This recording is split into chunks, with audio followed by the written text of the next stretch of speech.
Who was the real Alejandro Sosa? Welcome to the channel.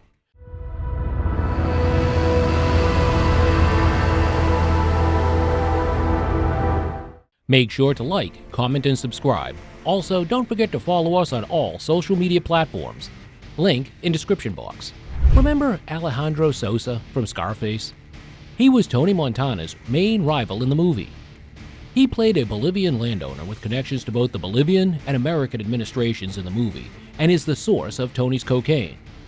When creating the fictional Sosa, screenwriter Oliver Stone was inspired by a real person, played by Paul Shenar. The inspiration was a man named Roberto Suarez, a man more dark, powerful, and intriguing than even Scarface's Alejandro Sosa. Today, we will be talking about him and his vast illegal empire. Roberto Suarez Gomez, often known as the King of Cocaine, was a drug lord and trafficker from Bolivia who significantly contributed to the wealth of the cocaine trade in his country.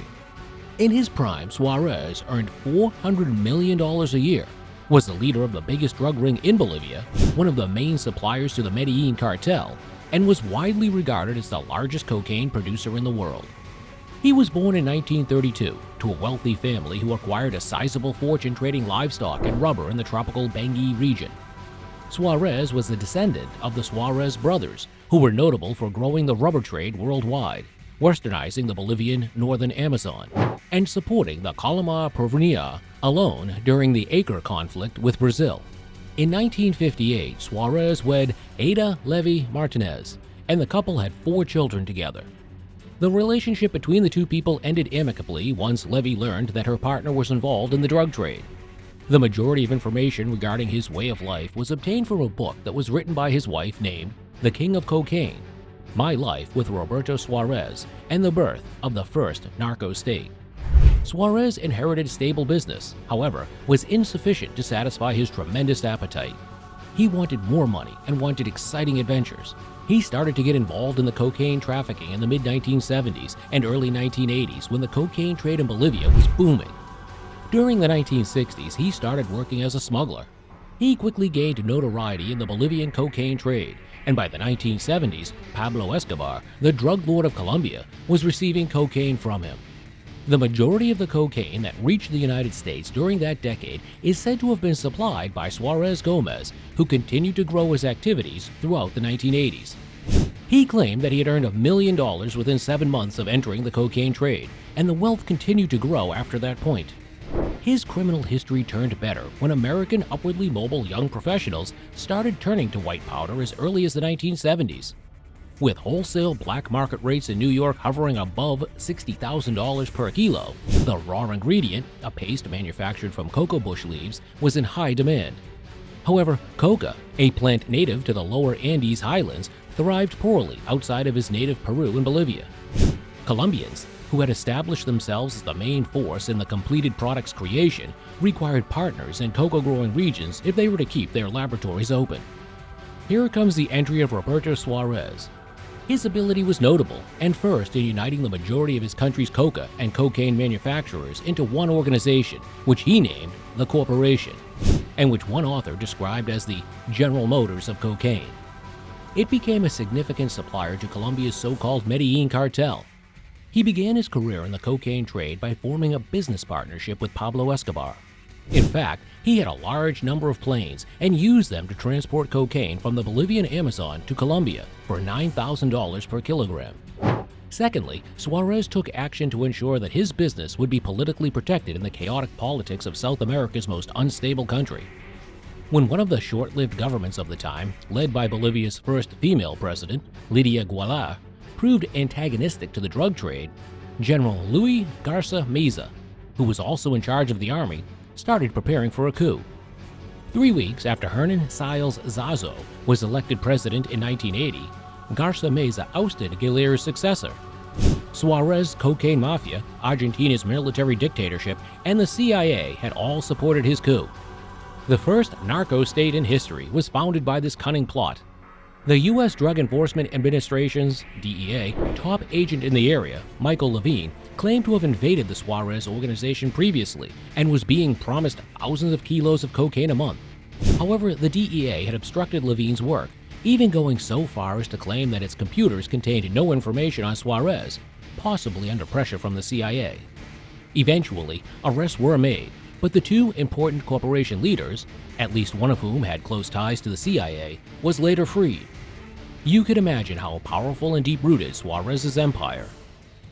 In 1983, Roberto and Escobar struck an agreement with Fidel and Raul Castro. Raul and Fidel planned to utilize narcotics as a weapon against the United States. They struck a deal in which the two drug lords agreed to pay the two politicians millions of dollars every day in exchange for allowing them to continue trafficking drugs and utilizing Cuban airports. Suarez created his own private air force and a private army with 1,500 bodyguards due to issues with the DEA. Roberto was the one who provided the funding for the successful military coup in Argentina. During the time of the dictatorship, his stepbrother held the position of Minister of Internal Affairs, and he safeguarded Roberto's involvement in illicit activities. In 1981, his favorite son was jailed for smuggling, and he promised Ronald Reagan $3 billion to get him out of jail, but Reagan declined the offer. The incident occurred in 1981. Suarez remained to be protected politically even after Garcia Meza's administration ended, which was only a little over a year. As his fortune increased, he even appeared to be serious about offering to pay off the nation's debt in exchange for amnesty. The proposal was declined. All through the 1980s, Suarez had effective immunity.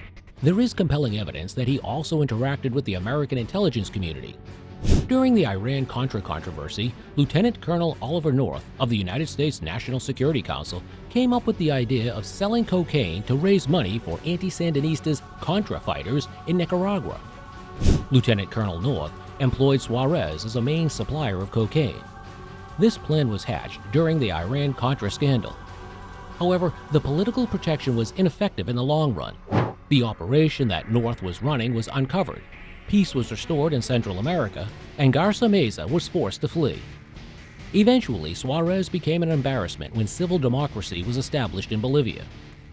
On July 20, 1988, Suarez was detained by the Bolivian National Police after his farm was searched and more than 1.5 tons of cocaine was discovered.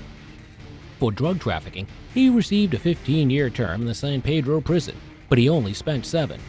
He had 2 heart attacks while he was there, and reports of good behavior and deteriorating health led to his release in 1996. He was succeeded by Jorge Roca Suarez, known as Teco de Pea, who was also imprisoned in the U.S. for 30 years for cocaine trafficking. Suarez was believed to have expressed remorse for his actions when he was imprisoned, had developed a religious belief while he was detained, and preferred to be pictured next to images of Jesus Christ. Suarez had lost the majority of his wealth, which had been used for charitable causes and building projects. The next years of his life were devoted to running his ranch. Suarez had several luxurious residences in Bolivia, including an armored mansion in Santa Ana, Ucama, and a ranch in northern Bolivia known as El Mosquito, the Mosquito. He used the more than 16 million acres of farmland owned by his family for farming, raising cattle, and occasionally building airstrips. He became well known for constructing soccer fields, hospitals, roadways in small towns, and churches. Suarez was well liked by the villagers in his home region of Beni, who frequently referred to him as Robin Hood.